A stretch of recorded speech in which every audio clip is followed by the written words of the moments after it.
Hello everyone, welcome to my channel. मैं हूं सुमन Maisel और हम प्रैक्टिस कर रहे हैं आपका यहाँ पे ग्रामर मॉक प्रैक्टिस सेट्स हैं। आपके कॉमन जो टॉपिक्स हैं सारे एग्जाम्स में यूजफुल हैं, उनको प्रैक्टिस कर रहे हैं। कल हमने एक क्लास ली थी जिसमें क्वेश्चन नंबर 11 था। He said I was writing a letter then. मुझे लग रहा है काफ़ी जनता को यहाँ पे इस क्वेश्चन को लेके कन्फ्यूजन है, क्योंकि बहुत सारे कमेंट्स आ रहे हैं आपके लेने के इसमें कि मैम आपका ये ऑप्शन बी यहाँ पे करेक्ट आंसर होना चाहिए था।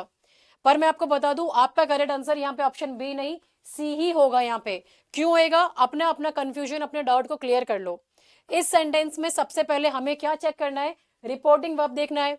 रिपोर्टिंग वर्ब क्या है आपका? सेड में है, तो सेड में क्या है आपका? पास्ट टेंस में है।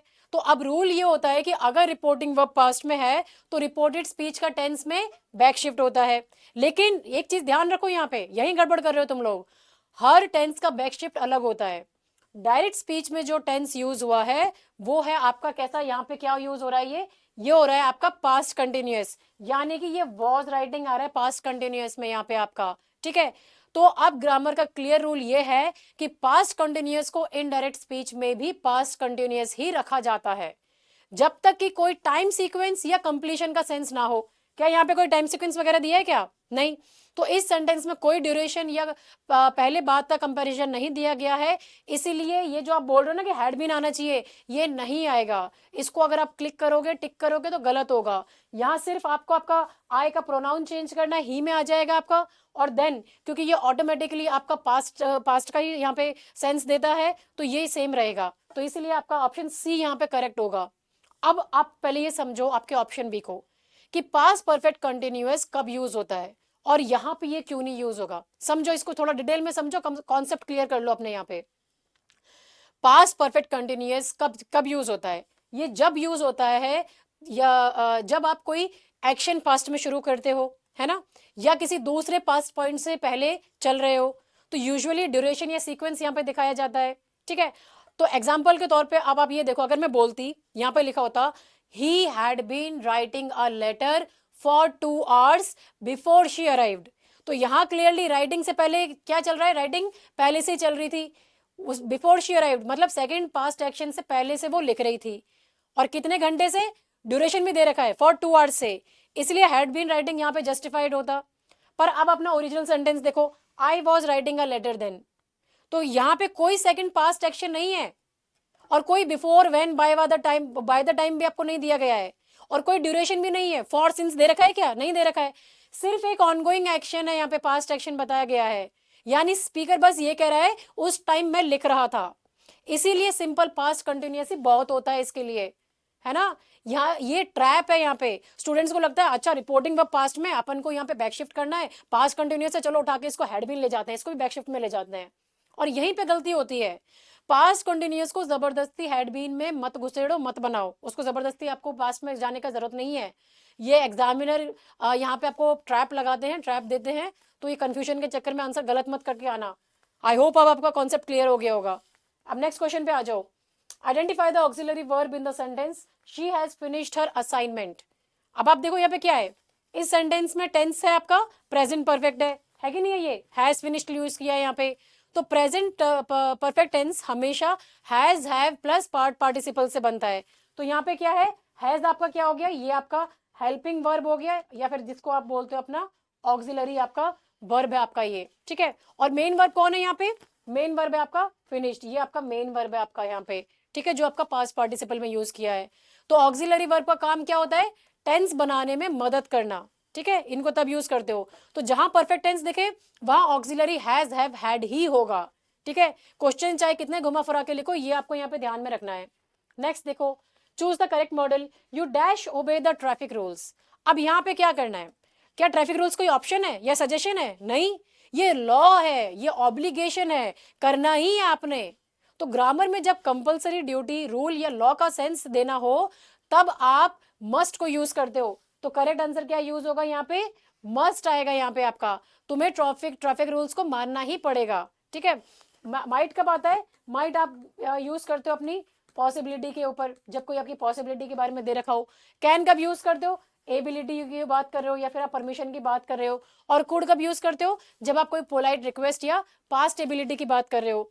तो अगर रूल, लॉ या ड्यूटी दिखाना है तो मस्ट ही आपको यहाँ पे क्लिक करना है, टिक करना है।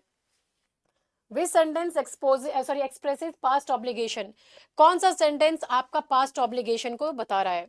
अब ये क्वेश्चन का टेंस क्या है इस सेंटेंस में पूछा गया है पास्ट ऑब्लिगेशन, मतलब पहले कोई काम करना जरूरी था। तो ग्रामर का रूल है, रूल क्या है, मस्ट जो है ना, मस्ट, मस्ट कौन सी ऑब्लिगेशन बताता है, मस्ट आपकी प्रेजेंट ऑब्लिगेशन बताता है। और ये जो वर्ड है ना, ये फ्रेज आपका हैड टू, ये बताता है आपकी पास्ट ऑब्लिगेशन को। This is the rule. तो करेक्ट आंसर होगा यहाँ पे आपका बी होगा, you had to submit the form. इसका मतलब है कि फॉर्म सबमिट करना पहले मैंडेटरी था, जरूरी था, अब सिचुएशन चेंज हो सकती है। ठीक है, मस्ट सबमिट क्या बता रहा है, ये अभी प्रेजेंट के ऑब्लिगेशन को बता रहा है। मे सबमिट परमिशन को बता रहा है, और शुड सबमिट ये यहाँ पे आपका एडवाइस को बता रहा है। तो मस्ट का पास्ट हमेशा हैड टू होता है। ठीक है, ध्यान रखना। नेक्स्ट आओ, identify the verb type, the baby slept peacefully. क्या होएगा इसका यहाँ पे आपका करेक्ट आंसर। अब ये देखो यहाँ पे करेक्ट आंसर होगा इसका यहाँ पे इंट्रांसिटिव होएगा। क्यों होएगा, वर्ब क्या है आपका यहाँ पे, स्लेप्ट है यहाँ पे। ठीक है, तो ये वर्ब स्लेप्ट का ऑब्जेक्ट नहीं होता यहाँ पे। अगर मैं पूछूं आपको स्लेप्ट व्हाट, तो आंसर क्या आएगा, कुछ भी नहीं है। तो जब वर्ब अपना एक्शन बिना ऑब्जेक्ट के कंप्लीट कर देता है तो उसे इंट्रांसिटिव वर्ब कहते हैं, है ना। ये पीसफुली क्या है, कैसे सोया, हाउ बता रहा है ना, कैसे सोया, पीसफुली सोया। तो ये क्या है, ये आपका एडवर्ब हो गया यहाँ पे, है ना। तो ये ध्यान रखना है। ट्रांजिटिव क्या होता है, ये ट्रांजिटिव वर्ब को ऑब्जेक्ट चाहिए होता है इसको, ये बिना ऑब्जेक्ट के काम नहीं करता है ना। और कॉजेटिव क्या हो गया, ये यहाँ पे ये कैसा है, यहाँ पे कॉजेटिव में जब आप मेक, गेट या हैव इनका जब यूज होता है तब आप इसको कॉजेटिव में बोलते हो, पर यहाँ पे ना कुछ भी नहीं है तो ये हटा दो। रिफ्लेक्सिव कब होता है, यहाँ पे जब सेल्फ या हिमसेल्फ वाले वर्ड होते हैं, पर यहाँ पे वो भी नहीं है तो इसको हटा दो यहाँ पे। तो करेक्ट आंसर है आपका बी, ट्रांजिटिव। तो एग्जाम मतलब आपको ये ध्यान रखना है कि वर्ब के बाद अगर आपका व्हाट या हुम का जवाब ना मिले तो वो हो गया आपका इंट्रांजिटिव। ठीक है, नेक्स्ट आ जाओ, विच sentence contains a transitive verb, कौन सा सेंटेंस है जिसके पास में ट्रांजिटिव वर्ब है। अब मैंने क्या बताया था, ट्रांजिटिव वर्ब कौन होते हैं, ये वो होते हैं जिसका एक्शन ऑब्जेक्ट पर ट्रांसफर होता है। मतलब वर्ब के बाद हम नेचुरली व्हाट या हुम पूछ सकते हैं और उसका क्लियर आंसर हमें जवाब मिलता है। तो यहाँ किस में आपको जवाब मिल रहा है? अगर मैं बोलूँ यहाँ पे the sun rises in the east, तो क्या है यहाँ पे करेक्ट आंसर, क्या हो जाएगा आपका यहाँ पे। मैं पूछ सकती हूँ राइजेज व्हाट, कोई आंसर मिल रहा है राइजेज व्हाट, तो ये नहीं है, तो ये इंट्रांसिटिव हो गया, इसको हटा दो। अब आप भी देखो, द चाइल्ड लाफ लाउडली, ये चाइल्ड लाफ लाउडली का यहाँ पे अगर मैं पूछूं, यहाँ पे अगर मैं क्वेश्चन करूं आपको, यहाँ पे लाफ्ड व्हाट, तो कोई ऑब्जेक्ट दिख रहा है नहीं, तो ये भी इंट्रांसिटिव है।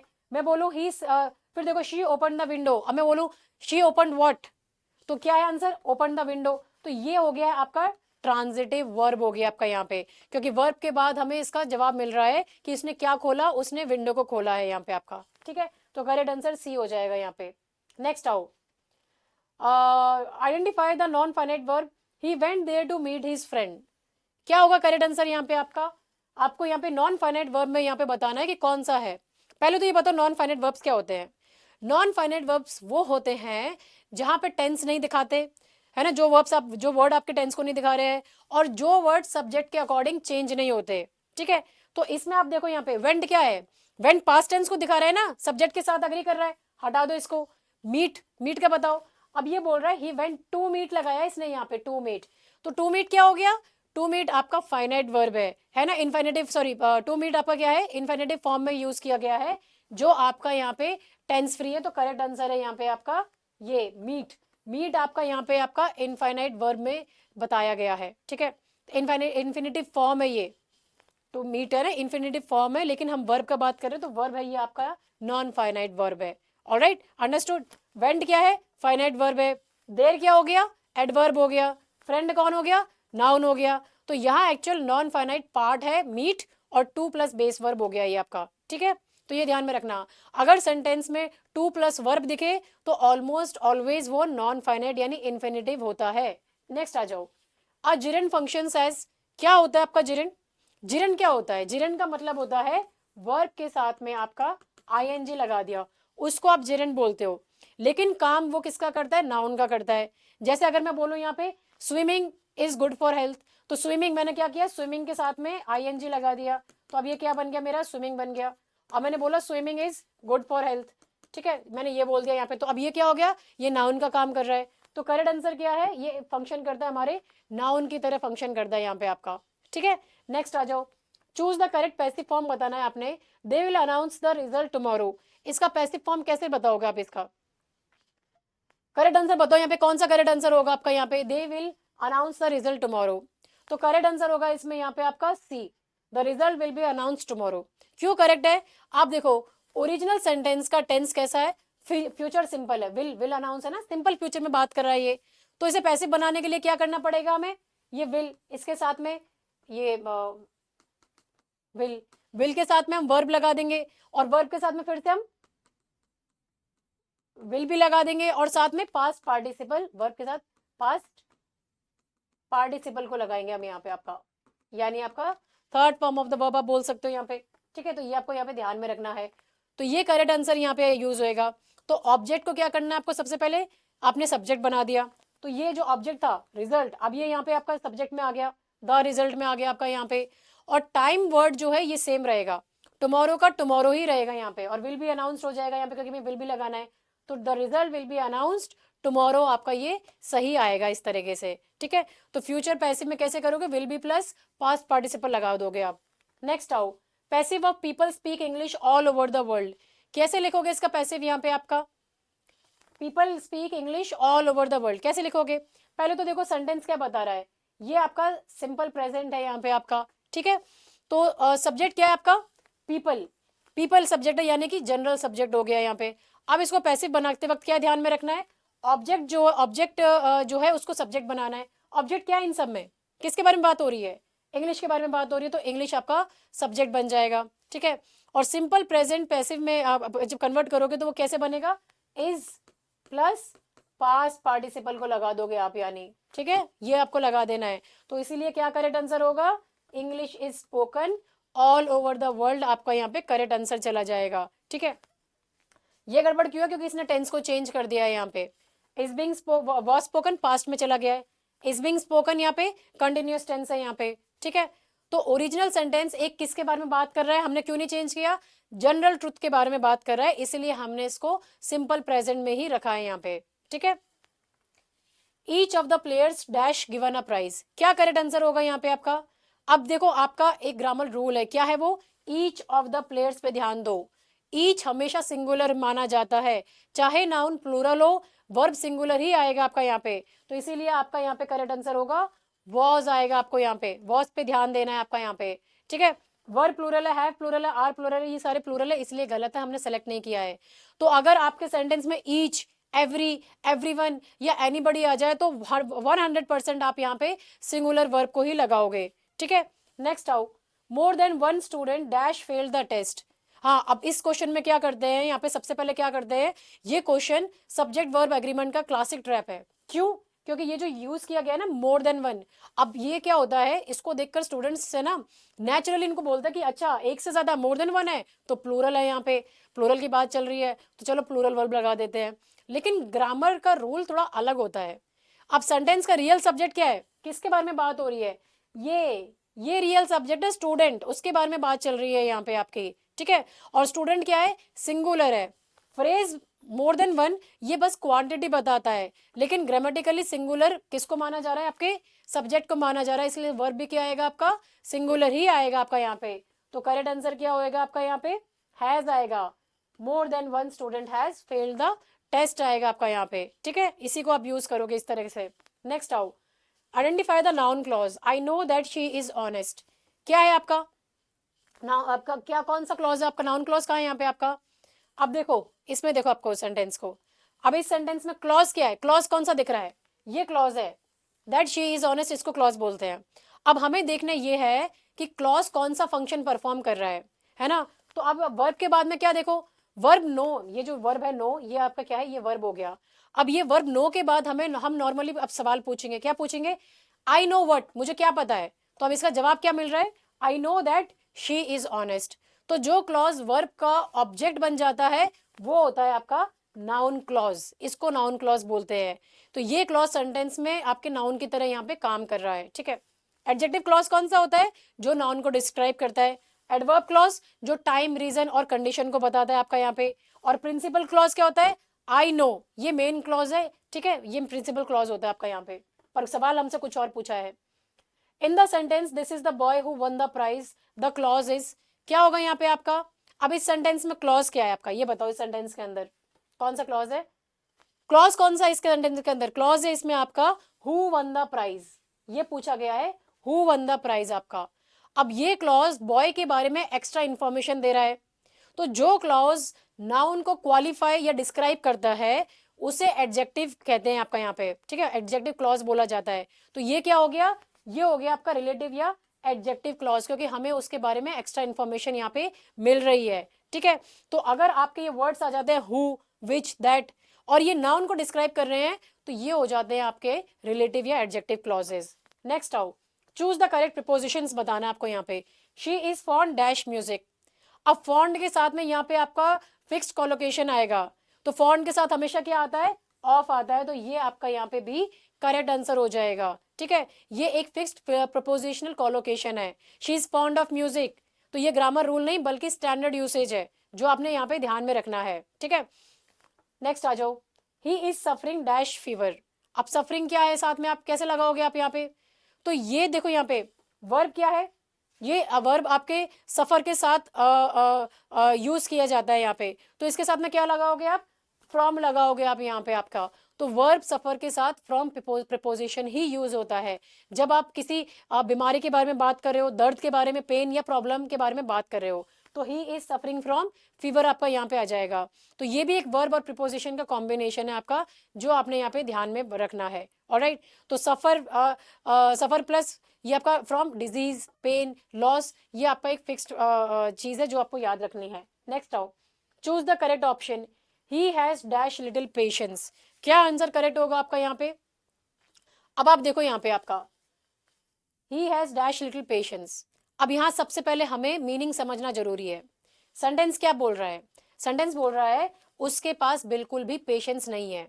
तो इंग्लिश में जब ये लिटिल आर्टिकल आपके साथ में आता है तो मीनिंग क्या थोड़ा चेंज हो जाता है। आ लिटिल का मतलब क्या होता है, अगर मैं यहाँ आ लिटिल बता दूं तो ये क्या थोड़ा सा, जो पॉजिटिव सेंस बता रहा है।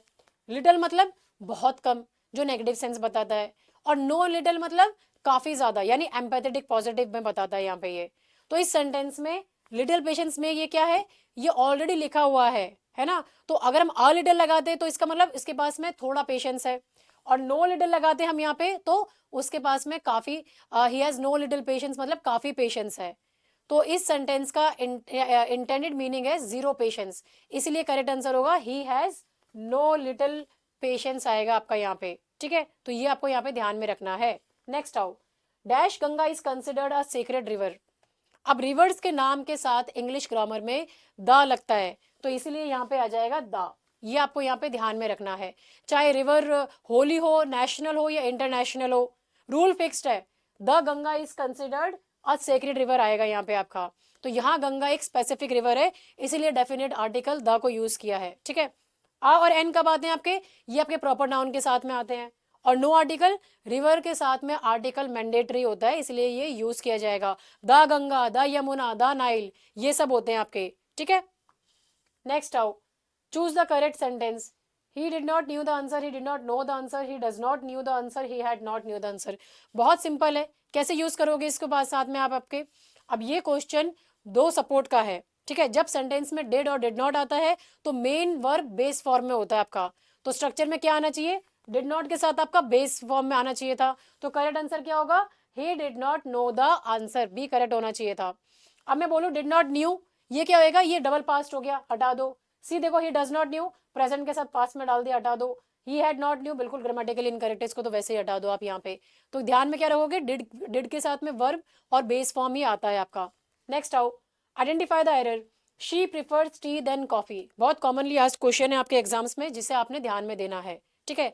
तो वर्ब प्रिफर के साथ टू प्रिपोजिशन, ये प्रिफर के साथ में यहाँ पे टू प्रिपोजिशन ही आता है, ठीक है, देन नहीं आएगा। तो prefer plus noun plus to आपका आ जाएगा। तो she prefers tea to coffee होगा यहाँ पे आपका, ठीक है। तो करेक्ट आंसर है यहाँ पे कॉफी में आ जाएगा आपका यहाँ पे। ऑलराइट, तो ये she prefers tea to coffee आएगा। ठीक है, नेक्स्ट आ जाओ आप यहाँ पे, आपका नेक्स्ट क्वेश्चन पे आ जाओ। Choose the correct form, this is the dash book I have ever read. क्या होगा इसका करेक्ट आंसर? क्या होगा करेक्ट आंसर यहाँ पे आपका? This is the dash book I have ever read. तो ये फ्रेज द और ये dash book I have ever read, अब ये देखते ही समझ जाना चाहिए कि यहाँ सुपरलेटिव डिग्री आई लगेगी। तो इंटरेस्टिंग एडजेक्टिव का सुपरलेटिव फॉर्म होता है आपका, तो क्या यूज होगा यहाँ पे? यूज होगा this is the most interesting book that I have ever read. तो ये सुपरलेटिव डिग्री है यहाँ पे आपका, है ना। मोर इंटरेस्टिंग क्यों नहीं है? क्योंकि कंपैरेटिव है, हमें सुपरलेटिव चाहिए, हटा दो। वेरी इंटरेस्टिंग क्या हो गया? यहाँ पे ये कोई डिग्री ऑफ कंपैरिजन यूज नहीं हुआ है यहाँ पे आपका। और मच इंटरेस्टिंग ग्रामेटिकली इंटरेस्ट है, इनकरेक्ट है यहाँ पे। नेक्स्ट आओ, शी हार्डली स्पीक्स, क्या यूज होगा आपका यहाँ पे? She hardly speaks. तो अब आप देखो इस सेंटेंस में आपने क्या लगाना है? क्वेश्चन टैग बनाना है। तो रूल क्या होता है, अगर स्टेटमेंट का सेंस देखकर टैग डिसाइड होता है, तो आप ये देखो वर्ड क्या है यहाँ पे? हार्डली, जो ग्रामेटिकली क्या यूज कर रहा है? नेगेटिव मीनिंग दे रहा है यहाँ पे आपका। तो ये आपका कैसे यूज करोगे? चाहे आपका फॉर्म पॉजिटिव हो तब भी आप इसको यहाँ पे ऐसे यूज करोगे। तो ये क्या बोल रहा है, सेंटेंस क्या बोल रहा है कि शी ऑलमोस्ट नेवर स्पीक्स। तो जब स्टेटमेंट नेगेटिव सेंस देती है तो क्वेश्चन टैग कैसा होएगा? ये पॉजिटिव होएगा यहाँ पे, है कि नहीं है? तो शी हार्डली स्पीक्स, बिल्कुल ही बोलती नहीं है, तो कैसे बोलोगे? Does she. तो ए आंसर आ जाएगा यहाँ पे कि क्या वो बोलती है। तो सब्जेक्ट क्या है? शी हो गया यहाँ पे, वर्ब क्या है? स्पीक्स हो गया आपका यहाँ पे जो सिंपल प्रेजेंट में है, और ऑक्सिलरी टैग क्या लगाओगे आप? डज को लगा दोगे आप यहाँ पे। ठीक है, तो ये आपको इस तरह से यूज करना है। नेक्स्ट आओ, आइडेंटिफाई द कॉजेटिव स्ट्रक्चर बताना है। He got his car repaired. तो अब he got his car repaired क्या होगा? अब इस सेंटेंस का मतलब क्या है? पहले तो अब ये देखो यहाँ पे, उसने खुद कार रिपेयर नहीं की, किसी और से करवाई। तो ग्रामर में जब सब्जेक्ट किसी और से काम करवाता है तो उसे कॉजेटिव कंस्ट्रक्शन कहते हैं। तो ये क्या चीज है? ये कॉजेटिव वर्ब हो गया। He got his car repaired, उसने किसी और से काम करवाया यहाँ पे आपका। ठीक है, तो ये ध्यान में रखो। नेक्स्ट आओ, choose the correct option. She avoided dash the truth, क्या है ये यहाँ पे आपका? She avoided dash the truth. अब देखो आप यहाँ पे, अब ये जो वर्ब है, वर्ब अवॉइड के बाद हमेशा जिरंड आता है, ये आपको ध्यान में रखना। अवॉइड के साथ में क्या आएगा? जिरंड आएगा। तो करेक्ट क्या होएगा? She avoided telling. जिरंड क्या होता है? वर्ब प्लस आईएनजी हो गया, तो ये टेलिंग आएगा यहाँ पे। तो इसका ये टेलिंग का इन्फिनेटिव क्या होता है? टू टेल होता है यहाँ पे, है ना। टू प्लस टेल हो गया, ये आपका इन्फिनेटिव हो गया। तो ये करेक्ट स्ट्रक्चर होगा, अवॉइड प्लस आपका जिरंड लगाना तो ये अवॉइडेड टेलिंग आपका यहाँ पे करेक्ट आंसर हो जाएगा आपका। ठीक है, नेक्स्ट आओ, if he were careful he dash that mistake, क्या होगा आपका करेक्ट आंसर यहाँ पे? अब ये जो है if he were careful he dash that mistake, ये है आपका सेकंड कंडीशनल स्ट्रक्चर। तो इसमें क्या होता है, आप कैसे लगाओगे? इफ प्लस आपका जो पास्ट टेंस होता है, प्लस आप इसके साथ में वुड लगाते हो, और फिर इसके साथ में क्या लगा दोगे? अपना बेस वर्ब। बेस वर्ब आएगा इसमें आपका। तो ये आपको ये स्ट्रक्चर है जो आपको मेंटेन करना है। तो करेक्ट आंसर होगा he would not make, if he were careful he would not make that mistake, ये यहाँ पे बात कर रहा है। ठीक है, तो ये आपको ऐसे ध्यान रखना है। विल नॉट मेक ये फर्स्ट कंडीशनल होता है यहाँ पे आपका। ठीक है, वुड नॉट हैव मेड ये थर्ड कंडीशनल में आपका यूज होता है। हैड नॉट मेड तो इनकम्प्लीट स्ट्रक्चर है, तो इसको वैसे हटा दो। नेक्स्ट आओ, choose the correct sentence. She speaks English fluent. तो यहाँ पे क्या होएगा आपका? यहाँ पे क्या करेक्ट सेंटेंस आपका यूज करोगे आप यहाँ पे? तो ये देखो वर्ब जो है यहाँ पे स्पीक को मॉडिफाई करने के लिए हमेशा क्या चाहिए होता है? एडवर्ब चाहिए होता है, एडजेक्टिव नहीं चाहिए होता है। और ये जो फ्लुएंट है यहाँ पे, फ्लुएंट क्या है? ये एडजेक्टिव है, और हमें क्या चाहिए? एडवर्ब। एडवर्ब क्या होगा कि कैसे इंग्लिश बोलती है? फ्लुएंटली बोलती है। तो ये यहाँ पे आपका करेक्ट आंसर होगा, शी स्पीक्स इंग्लिश फ्लुएंटली। ये गलत होगा क्योंकि ये क्या है? हमारा एडजेक्टिव चल रहा है यहाँ पे, और ये इंग्लिशली कोई वर्ड है यहाँ पे, हटा दो, देखते हटा दो। She speaks fluently English language, incorrect structure है आपका यहाँ पे, तो इसको वैसे ही आप एलिमिनेट कर दो इन चीजों को लेके। नेक्स्ट आओ, चूज द करेक्ट सेंटेंस। आपको क्या है? पैरेललिज्म वाला आपका क्वेश्चन है ये, ध्यान से पढ़ो, बहुत ईजी होता है ये पैरेललिज्म वाले। She like singing dancing and to read, क्या गड़बड़ हो गई यहाँ पे? आपको सेम स्ट्रक्चर ढूंढना है यहाँ पे। तो वर्ब जो लाइक्स है उसके बाद जो एक्टिविटीज आ रही है वो सब सेम स्ट्रक्चर में होनी चाहिए। ठीक है, तो ये अब ये सिंगिंग जा रहा है, डांसिंग जा रहा है, पर ये टू रीड हटा दो। सिंगिंग डांसिंग एंड रीडिंग ये सही है, बी सही होगा यहाँ पे क्योंकि ये सब सेम में जा रहा है, सेम स्ट्रक्चर में। सी देखो, टू सिंग डांसिंग रीडिंग हटा दो, सिंगिंग टू डांस रीडिंग हटा दो। तो करेक्ट आंसर होगा बी, क्योंकि ये सब सेम स्ट्रक्चर में जा रहे हैं, तीनों के तीनों जेरेंड में यूज हुए हैं आपके। ठीक है, नेक्स्ट आओ, ट्रांसलेट करना है इंग्लिश टू हिंदी में जाना है। He failed because of negligence. अब यहाँ देखो, यहाँ पे क्या करना है आपको, सेंटेंस का मीनिंग क्या है। फेल्ड का मतलब क्या होता है, असफल हुआ, और बिकॉज मतलब के कारण, और नेग्लिजेंस मतलब लापरवाही। तो ये क्या होगा आपका, एग्जैक्ट मीनिंग कौन कर रहा है, वह लापरवाही के कारण असफल हुआ। ए ही है आपका करेक्ट आंसर यहाँ पे आपका। ठीक है, अब क्यों बाकी दोनों गलत, बाकी बी क्यों गलत है, ये बोल रहा है वह असफल नहीं हुआ, यानी मीनिंग उल्टा हो गया, वो तो असफल हुआ है ना, मीनिंग गलत कर दिया, हटा दो। फिर बोल रहा है वह लापरवाह नहीं था, अगेन यहाँ पे एडजेक्टिव यूज हुआ है, रीजन तो हटा ही दिया यहाँ पे, वो तो उसने तो रीजन दिया है, बिकॉज दिया है कि वो अपनी लापरवाही की वजह से असफल हुआ। फिर बोल रहा है उसने असफलता छोड़ी, यहाँ क्या मीनिंग ही आपका गलत है, पता नहीं क्या ही मीनिंग है, आपको उल्टा पुल्टा निकाल दिया, तो इसको आप एलिमिनेट कर दो। तो बिकॉज ऑफ आ गया, मतलब के कारण आया है, तो यहाँ पे कॉज इफेक्ट को कभी आप जो ट्रांसलेशन है उसमें बदलना नहीं है, जो आपका सेंटेंस आपका ये कॉज इफेक्ट दिखा रहा है वही आपने यहाँ पे मार्क करना है। नेक्स्ट आओ, इंग्लिश, अब हिंदी टू इंग्लिश में कन्वर्ट करना है। उसने समय पर काम पूरा किया। ठीक है, अब हिंदी में सेंटेंस का टेंस देखो कैसा है ये, उसने समय पर पूरा काम किया, यानी सिंपल पास्ट में बात चल रही है। ठीक है, अब उसने ही है ना, और पास्ट में बात कर रही है, तो ही अब साथ में क्या करोगे, पूरा किया को कंप्लीटेड आ जाएगा, ही कंप्लीटेड वर्क ऑन टाइम आपका आना चाहिए यहाँ पे। तो करेक्ट आंसर हो क्या होगा, he completed the work on time. A आपका यहाँ पे करेक्ट आंसर होगा। अब क्यों गड़बड़ा बी में, देखो he completes the work on time, ये प्रेजेंट टेंस में है, हटा दो, यहाँ पे प्रेजेंट टेंस की बात ही नहीं कर रहे। हैज कंप्लीट का बात करें, ग्रामेटिकल एरर है, क्योंकि यहाँ पे हमको आपका सिंपल बेस वर्ब चाहिए था, हटा दो। ये प्रेजेंट परफेक्ट में बात कर रहे हैं, जबकि हम सिंपल पास्ट में जाना चाह रहे थे। वॉज कंप्लीटिंग, ये ऑनगोइंग एक्शन है यहाँ पे। ठीक है, तो एक्शन ऑनगोइंग नहीं, हमारा कंप्लीटेड, हमको वैसा नहीं दिखाना है इसको, तो हमेशा टेंस पे फोकस करो। ठीक है, तो हिंदी टेंस पहले आइडेंटिफाई करो, फिर उसको इंग्लिश में जो है उसको चूज करो, तब आपका आंसर एकदम सही निकल कर आएगा। ठीक है, तो ये थे आपके आज का एमसीक्यूज वगैरह। आई होप अच्छे से आपका प्रैक्टिस हुआ होगा। कोई भी क्वेश्चन को लेकर डाउट या क्वेरी होती है तो कमेंट सेक्शन में डाल दिया करो, और अपने कॉन्सेप्ट्स को क्लियर करने का ट्राई करो, उनके बिना ऐसे आंसर गलत कर दोगे। ठीक है, कई बार हमें लगता है कि नहीं यार यही सही होगा वही सही होगा, लेकिन ग्रामर है, ये ग्रामर टेक्निकली आपकी चलती है, और आपके जो एग्जाम्स है उसमें आप जो यूजुअली इंग्लिश बोलते हैं उसके ऊपर नहीं चलती है, वो टेक्निकल टर्म्स पे ध्यान देना है, रूल्स पे ध्यान देना है। इसका पीडीएफ आपको विद्वान ऐप या वेबसाइट पे मिल जाएगा, यहाँ पे चेक कर सकते हैं। ये वेबसाइट है, यहाँ पे ये ऑनगोइंग कोर्सेज है, फ्री स्टडी मटेरियल कंटेंट में जाके आपको यहाँ पे इसका सारा का सारा डाटा मिल जाएगा, पीडीएफ वगैरह मिल जाएंगे। ये आईओएस के लिए है, और ये टेलीग्राम चैनल को फॉलो कर सकते हैं for the latest update, and you can contact me on WhatsApp. ठीक है, अगर कोई आपका जेन्युइन क्वेरी है, जेन्युइन बात है, तो आप मुझे व्हाट्सएप पे कॉन्टैक्ट कर सकते हैं, and text only, please do not call. ठीक है, तो ये वीडियो आपको पसंद आया है तो लाइक करें, शेयर करें, सब्सक्राइब करें, and stay tune for more videos. Thank you, have a nice day.